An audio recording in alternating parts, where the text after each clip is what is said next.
Hello everyone, this is Dr. Ahmed Ergin, and today I am going to talk to you about some lunch ideas. Now, in my diabetes clinic, I get this question all the time: a healthy lunch idea. What can I eat for lunch that is healthy, that's not going to spike my blood sugar? Here they are. So I'm going to give you some quick ideas for lunch because most of the time we don't really have a lot of time to make lunch, right? So we just want something quick. And the problem with something quick, we end up making the wrong decision because you end up stopping by in a fast food restaurant or something, grabbing something quick like a Big Mac or something. Not a good idea, right? Especially if you have diabetes. But you can actually meal prep or even choose things from the restaurants that are going to be healthy for you. Now, sometimes you don't really know what is in them, but if you know what you want, that will be a lot easier for you. So I'm going to talk about foods for lunch that are salads, some sauteed vegetables. We will talk about if you cannot go without bread or sandwich. We'll talk about some recipes about that too. Now, the first one is going to be a salad. So the salad has spinach in it, and chickpeas or kidney beans, whatever you prefer. Olive oil definitely needs to be there. Of course, that's going to be a dressing. Apple cider vinegar, as you all know, most of you know, that is actually good for your diabetes, or a lot of health benefits. So combining olive oil and apple cider vinegar is the best combination for salad dressing. Of course, salt and pepper, you need to add that on to get some taste. If you cannot go without some crunchiness or bread, you can add some low-carb croutons. In terms of the protein, you can always use either chicken, preferably chicken breast, or salmon or tuna. You can add that on as well. Now you have to, have some, of course, green in your salad. You can add some capers for some extra taste. And of course, you can choose a cheese of your choice. Now that's going to be a very low-carb salad. And again, a lot of people will tell me that they cannot eat salad. Well, I think they cannot eat salad because they most of the time don't know how to make the salad. You need to understand, do you like the crunch in your salad? Add maybe some seeds, some nuts to it. If you like some fruit flavor, you can add some fruits to it. And we'll talk about these salads as well in a second. But I think you can make a salad that you will like. You just need to keep trying and see what you like. Now, if you want to have a hot lunch in your home, you can definitely saute some vegetables.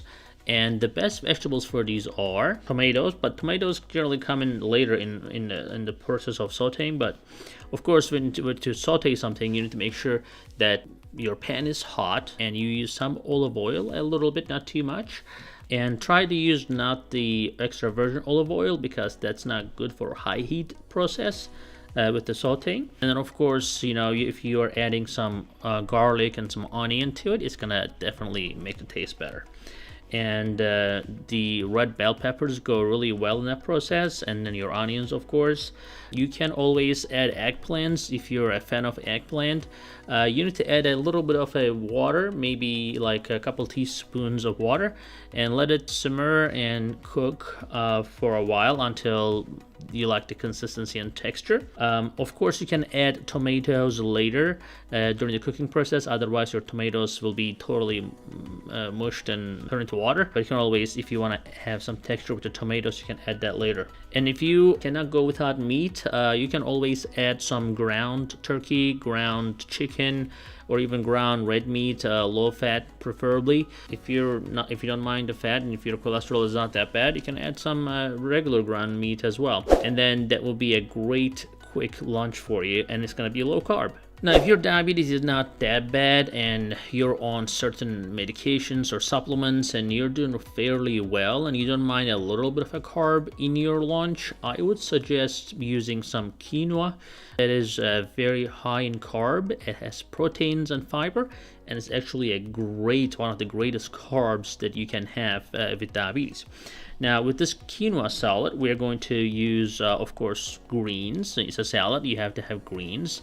You can use a kale, you can use spinach, whatever you prefer. In terms of the salad, of course, you're going to add tomatoes, you're going to add pepper, you can add cucumber, you can add pineapple if you want to have some good you know, Hawaiian taste to it. And of course, you can add some chicken to it, and the seeds, flaxseed is great, very healthy. Even sunflower seeds or pumpkin seeds you can add on, and I think it just blows your taste buds with that. Red onion is something that some people like and some people don't. Again, these are all to your preference. Chickpeas or kidney beans are always a good addition to a salad. That are, some people love beans, some people hate them, but if you are into that, I think chickpeas are a great addition to the salad as well. You can always keep some canned chickpeas that is not really salted and stuff, and I think that's an awesome idea. And then I added a walnut. I'm a big fan of walnut, and it's great omega-3 content. I think that makes the salad, that tops it very well. So quinoa, of course, you need to cook it, but cooking process is not really that long. And here you go. You have a great salad for your lunch. Now, for those people who cannot go without bread, of course, if you have diabetes or if you're on a low-carb diet, I would suggest using some rye bread or pumpernickel, but I'm gonna give you a very nice base to top your bread without creating a significant blood sugar spike. So I would say one of the best things you can do for that purpose is using salmon or tuna. Now, salmon and tuna, obviously not a lot of people love fish. I'm a big fish fan. I mean, fish is, if you live on the fish, we'll probably live forever. So, seriously, I mean, you gotta love fish. If you don't love it, force yourself, man. You gotta love fish. Fish is one of the best things in the world. But anyways, don't start cursing, okay? It's alright. So, if you don't like it, it's fine. Some people just cannot eat it. But I would say, you can use some minced garlic. If you like some onions, finely chopped, you can add that on. You can add some lemon or lime juice to it. You can use some mayonnaise if it is too dry for you, especially tuna has kind of very low fat. Salmon doesn't really need much, but mayonnaise, a healthy mayonnaise that you can pick, can definitely be a good choice. And of course, you can mix it with some basil or parsley. Big fan of Italian parsley, but it's up to you.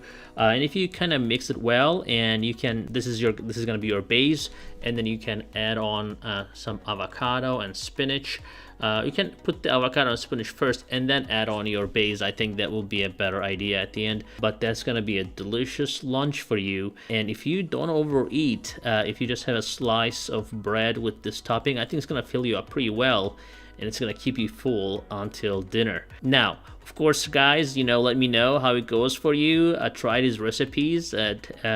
Some of you will do great. Blood sugars will stay stable. Some of you will probably have some blood sugar spikes with this.